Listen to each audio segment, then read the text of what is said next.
Episode 9 की शुरुआत में हम पास्ट का सीन देखते हैं जहां राजा है, उसके दादाजी हैं और वो पीट रहे हैं अंधे संबंध आगू को। राजा दादाजी को कहते हैं कि ये सब मत करो, ये मर जाएगा, पर वो कहते हैं कि ये छोटे बच्चे को किडनैप करता था, फिर उनको भूखा रखता था, उनको मारने तक, फिर उनकी आत्मा को इस्तेमाल करता था पैसे कमाने के लिए। राजा कहते हैं शायद ये अंधा है इसलिए ऐसा रास्ता चुना होगा, पर दादाजी राजा को अंदर जाने का आदेश देते हैं। तब आगू जी को महसूस हो जाता है कि वहाँ 8 फीट स्पिरिट है जो राजा का पीछा कर रही है और ये बात वो दादाजी को बताते हैं। ये सुनकर दादाजी उसके पास आते हैं और कहते हैं कि क्या कहा तुमने? आगू जी कहता है कि एक आत्मा है पैलेस में जो सबको मार देगा, उसे जल्दी यहाँ से भगाना पड़ेगा। अब वो आगू जी कहता है कि मेरी जान बख्श दो, मैं उस आत्मा को पैलेस से भगा दूंगा हमेशा हमेशा के लिए। पर दादाजी उसे उल्टा क्वेश्चन करते हैं कि क्या तुम आत्मा को कंट्रोल कर सकते हो? इसी दिन के बाद से आगू जी का यूज किया दादाजी ने उस आत्मा को पैलेस में रखने के लिए अपने मनमानी तरीके से। अब हम वही सीन देखते हैं जो पिछले एपिसोड में हमने देखा था। आगू जी बताता है नेपोलियन की जो पोती है वो पैलेस में चश्मा बनाने का काम करती है और वो समन है। साथ ही वहाँ पर एक इंदौरी है और जो दूसरा इंदौरी है वो यून की बॉडी में है।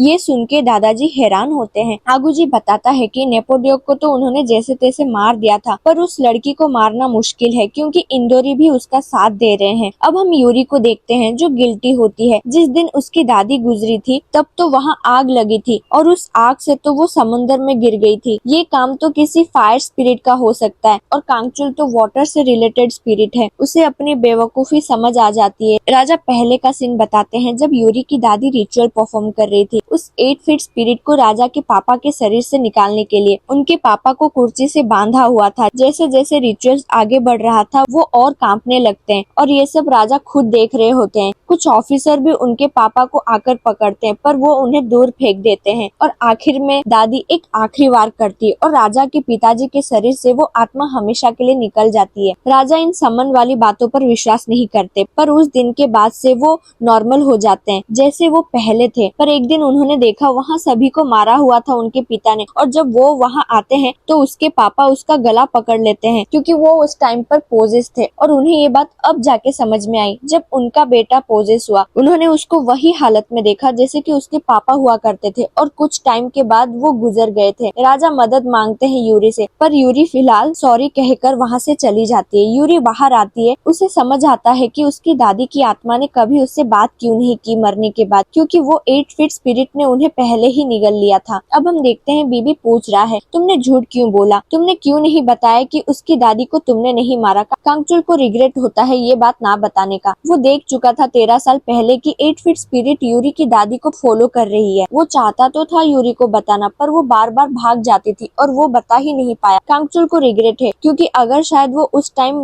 8 फीट स्पिरिट के बारे में बता देता तो यूरी की दादी कब की मार चुकी होती उसकी आत्मा को। आज यूरी को जरूरत ही ना पड़ती उस 8 फीट स्पिरिट से लड़ने की। यूरी और कांगचुल आपस में मिलते हैं। कांगचुल को लगता है कि यूरी सैड है क्योंकि वो बात ही नहीं कर रहे थे इतने टाइम से, पर वो कहती है तुमने क्यों छुपाया, मेरी दादी को तुमने कभी नहीं मारा था। कांगचुल को लगता है राजा ने यूरी को ये सब बताया। यूरी उसे रोकती है कि इतने सालों में मेरा गुस्सा मेरी नफरत क्यों सही जबकि तुमने कभी गलत किया ही नहीं था। वो कहता है इसमें मेरा ही फायदा था 13 साल पहले, तुम तो छोटी बच्ची थी। अगर ये पता चलता कि 8 फीट स्पिरिट ने तुम्हारी दादी को मारा है तो तुम उस आत्मा से लड़ने के लिए निकल जाती और क्या होता, वो आत्मा तुम्हें भी खा लेती तो फिर मैं कैसे स्वर्ग में जाता। पर इतने में वो बहुत ज्यादा टूट जाती है और रोने लगती है। ये देखकर कांगचुल को समझ तो नहीं आता वो उसे कैसे चुप कराए, पर उसे बहुत हर्ट हो रहा होता है। उसे ऐसे देखकर वहाँ शांत हो जाता है। नेक्स्ट डे यूरी घर से जल्दी निकलती है ताकि कांगचुल को फेस ना करना पड़े। जब यून की मम्मी रूम में आती है तो वो कांगचुल को उठा हुआ देखती है, पर वो अपने ख्यालों में खोया है। वो समझ जाती है कि यूरी और कांगचुल के बीच में लड़ाई हुई है। अब कांगचुल बीबी को कहता है यूरी का ध्यान रखने के लिए क्योंकि यूरी को सब पता चल गया है और फिलहाल अब ये बात नहीं कर रहे हैं क्योंकि काफी ऑकवर्ड सा माहौल है। पहले बीबी मना करता है पर फिर उसे रियलाइज होता है कि ये करने से वो कांगचुल और यूरी को दूर रख सकता है तो वो मान जाता है। कांगचुल बड़ा खुश होता है, उसे थैंक यू कहता है और वो वहाँ से निकल जाता है। अब हम देखते हैं मिस्टर जॉय पैलेस में है राजा के सामने और मान जाते हैं हैं राजा की बात। राजा उन्हें हौसला देते हैं और मदद मांगते हैं। अब हम देखते हैं यूरी अकेले बैठी होती है तो वहाँ वही पानी वाली आत्मा आ जाती है। यूरी उसे इग्नोर करती है तो वो कहती है वो गंदी पानी वाली आत्मा है और वो बहुत इविल स्पिरिट है और बड़ी खतरनाक है,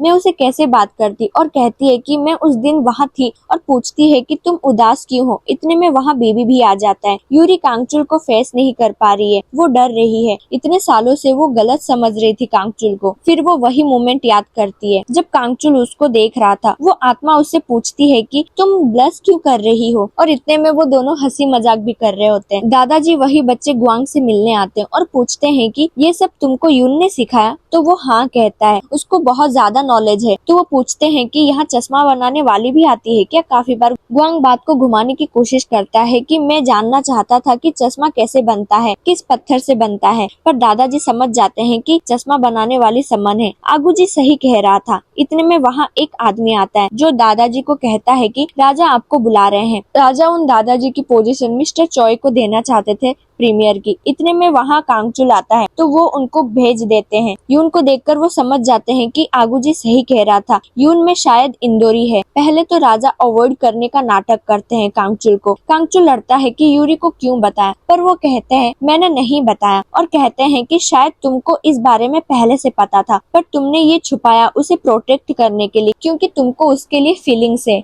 ये सुन के कांगचुल शांत हो जाता है। राजा हंसते हुए कहते हैं कि एक ड्रैगन एक इंदोरी ब्लश करता है किसी लड़की से बात करते हुए। कांगचुल कहता है हंसो मत, मेरी इमोशन को मैं जानता हूँ कि मैं कैसे कैसे कंट्रोल करता हूँ। जब मैं उसके बारे में सोचता हूँ तो ये सोचता हूँ कि वो मेरे बारे में क्या सोचती होगी। मैंने कल उसे टेंशन में देखा, रोते हुए देखा, बता नहीं सकता उस टाइम मुझे कैसे फील हुआ। ऐसा लगा जैसे दिल टूट गया हो। राजा कहते हैं मुझे भी ऐसा ही फील हुआ था जब केविन मेरे सामने रोई थी, इसलिए मुझे पता है कि इस टाइम पे क्या करना चाहिए। कांगचुल पूछता है, राजा कहते हैं उसे प्यार से पकड़ो और जो वो कह रही है उसे सुनो। कांगचुल यूरी साथ में और काफी ऑकवर्ड सा माहौल है। यूरी सफाई कर रही होती है और वो बार बार इधर उधर हो रहा होता है। वो आंटी समझ जाती है कि कुछ तो हुआ है इन दोनों के बीच। बीबी भी वही है, उनको लग रहा है कि अगले साल तक वो इन दोनों की शादी करा देगी। पर जैसे उनकी लड़ाई होती है तो उनको लगता है शायद ऐसा हो ही नहीं सकता। बीबी कहता है सैम मुझे भी यही लगता है, इनकी शादी तो नहीं होनी चाहिए। वो तो अपने आप से बात कर रही होती है। टाइमिंग इतनी परफेक्ट थी कि बीबी को लगता है कि वो उसकी बातों का जवाब दे रही है, पर फिर वो वहाँ से चली जाती है। बीबी यूरी के पास आता है तो उसका ध्यान नहीं था तो सुई चुभ जाती है। बीबी कहता है वैसे तुम्हें एक बात बताऊं। फिर बोलता है कि कांगचुल का एक झूठ जानकर तुम ऐसे रिएक्ट कर रही हो। जब तुम्हें पता चलेगा कि वो 8 फीट स्पिरिट को नहीं मार सकता तो तुम क्या करोगी। यूरी कहती है मैं जानती हूँ तुम शुरू से चाहते हो कांगचुल और मैं अलग अलग हो जाएं, तो ये सब ड्रामा करना बंद करो। वो हैरान होता है और बाहर आके सोचता है मुझे पसंद ही नहीं है ये लड़की। एक तो इंसान ऊपर से स्मार्ट, ऐसे लोगों से तो वो नफरत करता है। और काफी फ्रस्ट्रेटेड था कि वो एक बूढ़े नोबल को देखता है और उसको खाने के लिए जाता है, पर वो उसको छूते ही वो दूर गिर जाता है। तो देखता है कि उसके पास एक तावीजमान है जो कि काफी स्ट्रॉन्ग है। वही राजा के दादाजी स्वांग से मिलने आए हैं और कहते हैं राजा लॉर्ड चॉय को मेरी पोजीशन देना चाहते हैं। अगर ये हो गया तो उनके कोई भी काम नहीं हो पाएंगे। सोंग भी टेंशन में आ जाता है। सोंग कहता है कि 13 साल पहले ही राजा को मार देना चाहिए था। दादाजी कहते हैं तुम ऐसे ही गुस्से में ना उल्टे उल्टे काम करते हो। यून को भी तुमने ऐसे ही मार दिया था, बड़ी मुश्किल से तो उससे बचे हैं। सोंग कहता है यून का बड़ा अलग सा बिहेवियर है, जैसे कि वो इंसान ही नहीं है। अब दादाजी आगूजी को बुलाते हैं और उससे बातें करते हैं। वो कहते हैं कि हम उस इंदोरी को मार सकते हैं, पर वो चाहते हैं कि बस थोड़े टाइम के लिए ही सही उस इंदोरी को रोक दो और यूरी को मार दो और अपने रास्ते से हटा दो। और साथ ही कहते हैं कि उस ग्रेस दादी से मिलो फिलहाल और मिस्टर चॉय को रास्ते से हटाना ज्यादा जरूरी है। आगूजी आता है और बताता है ग्रेस दादी को कि कोई नया इंसान है जो पैलेस में आने वाला है, उसको रोकना होगा वरना जो राजा है वो ज्यादा पावरफुल हो जाएंगे। नेक्स्ट डे ग्रेस दादी मिस्टर चॉय को देखती है और वो अपने पैलेस में लेके आती है और कन्विंस करती है कि वो यहाँ से चले जाएं। और वो बाहर आके काफी अपने डिसीजन को लेकर टेंशन में होते हैं कि आखिर क्या करना चाहिए। दूसरी तरफ उनकी जो बेटी होती है, जब उन्हें पता चलता है कि उनके पिताजी वापिस आ रहे हैं तो ये सुन सुन के वो उदास हो जाती है। ऑफिसर एक लेटर लेके आते हैं जो चोय ने भिजवाया था। वो मना करते हैं राजा की हेल्प करने के लिए। ये पढ़कर राजा बहुत गुस्सा होते हैं और खुद जाने का डिसाइड करते हैं। और अब हम देखते हैं कि कोई है जो यून की मम्मी का पीछा कर रहा है। एक हाथ मार के उन्हें बेहोश कर देता है और अपने साथी को इशारा करता है। यूरी को लगता है कि शायद यून की मम्मी लेट हो गई है। वो जाने लगती है कि वहाँ इतने में चोय की बेटी आ जाती है, पर वो यूरी को देखकर खुश नहीं थी और पूछती है कि यून कहाँ पर है। दूसरी तरफ बीबी कांगचुल को बताता है कि अब से कुछ नोबल ने ताबिजमान पहनना शुरू कर दिया है। वो भी ऐसा वैसा नहीं, बहुत पावरफुल जैसा है कि इससे पहले उसने ऐसा ताबिजमान देखा ही नहीं है। यूरी आती है और कहती है कि तुमसे कोई मिलने आया है। दोनों हैरान होते हैं। कांगचुल आता है, सियोन उससे मिलती है। वो स्लेव कहती है ये कुछ गिफ्ट सियोन की तरफ से एज अ थैंक यू। कांगचुल हैरान होता है। सियोन की स्लेव बताती है कि यांगदाम विलेज में आपने इनकी मदद की थी। कांगचुल यूरी को इशारा करता है कि मैंने ऐसा कुछ नहीं किया। सियोन यूरी को धक्का देके कांगचुल के साथ आके खड़ी होती है और बताती है कि तुमने मुझे एक पौधा गिफ्ट किया था ना। यूरी हैरान होती है कि ये पौधा तो वही मोंक ने दिया हुआ है ना। अब सियोन गिफ्ट में खाना लाई होती है एंड ये खाना देख के कांगचुल तो पिघल ही जाता है। यूरी घूर रही होती है। ये दोनों बात कर रहे होते हैं और कांगचुल खा भी रहा होता है साथ में। और सियोन पूछती है कि यूरी तुम्हारे साथ क्यों रह रही है। फिर खुद ही कहती है तुम्हें तरस आ गया होगा ना। वैसे भी ये तुम्हारी बहन जैसी तो है क्योंकि तुम साथ में बड़े हुए हो यांगदाम विलेज में। यूरी गुस्सा हो रही होती है और उससे और गुस्सा करने के लिए वो कहता है कि हाँ हम दोनों भाई बहन ही तो हैं। सियोन यूरी को बाहर जाने के लिए कहती है कि उसे कुछ जरूरी बात करनी है कांगचुल से। यूरी गुस्से में निकल जाती है और सोचती है कि शायद यून इसे जानता होगा। इतने में एक आदमी उससे मिलता है और कहता है कि किम वोंग का चश्मा बनाने के लिए वो उसे ले जाना चाहते हैं। वो वापिस आती है और देखती है कि कांगचुल सियोन के हाथों से खा रहा है। वो जेलस फील कर रही होती है और अपना सामान उठाती है। कांगचुल उसे दिखाने के लिए ज्यादा ड्रामा कर रहा होता है और वो वहाँ से गुस्से से निकल जाती है। इतने में वहाँ एक तीर आता है। सियोन डर ही जाती है पर इम्प्रेस भी हो जाती है क्योंकि कांगचुल ने एक ही बार में पकड़ लिया था। तीर में से उसे एक पर्ची मिलती है। उस पर लिखा है अपनी माँ को बचाना है तो आ जाओ। कांगचुल चिल था क्योंकि ये तो यून की मम्मी है, पर फिर उसका मन भी नहीं मान रहा होता है। खाना तो वो खैर अच्छा ही बनाती है। ये सोचकर वो निकलने लगता है बचाने के लिए। सियोन उसे रोकती है कि मुझे कुछ कहना है। कांगचुल कहता है मुझे पता है तुम्हारी बहन माँ शादी करा देती है, ठीक है, और फिर बाद में तुम महल में ही बन के रह जाती हो एज ए नोबल वुमेन। तुम मुझसे तो कोई उम्मीद ही मत रखना, मैं तुम्हें भगा के ले जाने वाला हूँ। ये सब सिर्फ कहानियों में अच्छा लगता है और अगली बार से यूरी पर हुक्म चलाने की कोशिश मत करना। ये सब कह के वो चला जाता है। ये सब सुन के सियोन बहुत दुखी हो जाती है और वहाँ राजा भी निकलते हैं पैलेस से चोय को वापिस लेने के लिए। यूरी को अजीब फील हो रहा होता है उस आदमी के साथ कि वहाँ कुछ लोग आ जाते हैं काला कपड़ा पहनकर। वो आदमी तो निकल जाता है वहाँ से,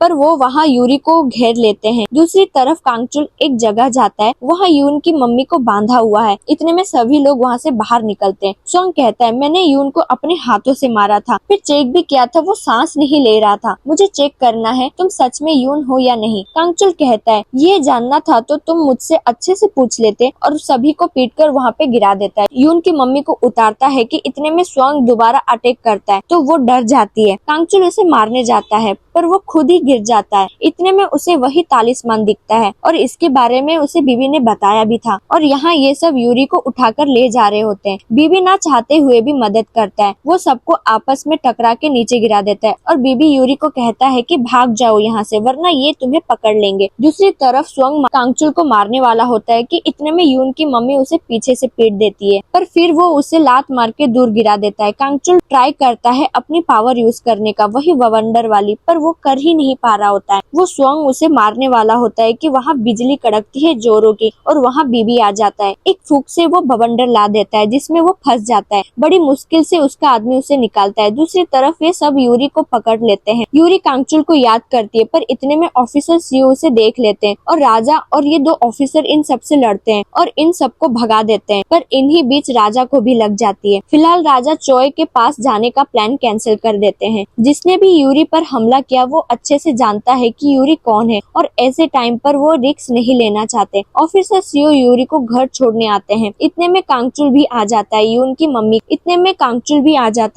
मम्मी के साथ। यूरी को कुछ नहीं बताता और कहता है कि ये तो बस सो रही है, पर यूरी को शक होता है। इतने में कांगचुल पूछता है कि ये तुम्हें कैसे लगी। वो बताती है कि राजा ने उसे बचा लिया, पर इसी बीच राजा को भी बहुत चोट लग गई। अब यूरी अपने पाँव के घाव का खून साफ कर रही थी। कांगचुल वहाँ आता है और करने लगता है। यूरी उसे दूर करती है और चिल्लाती है कि ये सब मत करो और रोने लगती है, वही अपनी दादी वाली बात पर। कांगचुल उसे पकड़ता है बड़े प्यार से और उसके आंसू पोंछता है और उसे किस कर लेता है, सो करते हुए कि उसे अफेक्शन है यूरी के लिए, ना कि यून को, पर कांगचुल को तो है। और इसी के साथ ही एपिसोड यही खत्म हो जाता है। नेक्स्ट एपिसोड के लिए सब्सक्राइब जरूर कर देना और कमेंट करना मत भूलना। अभी के लिए बस इतना ही। Bye, thanks for watching.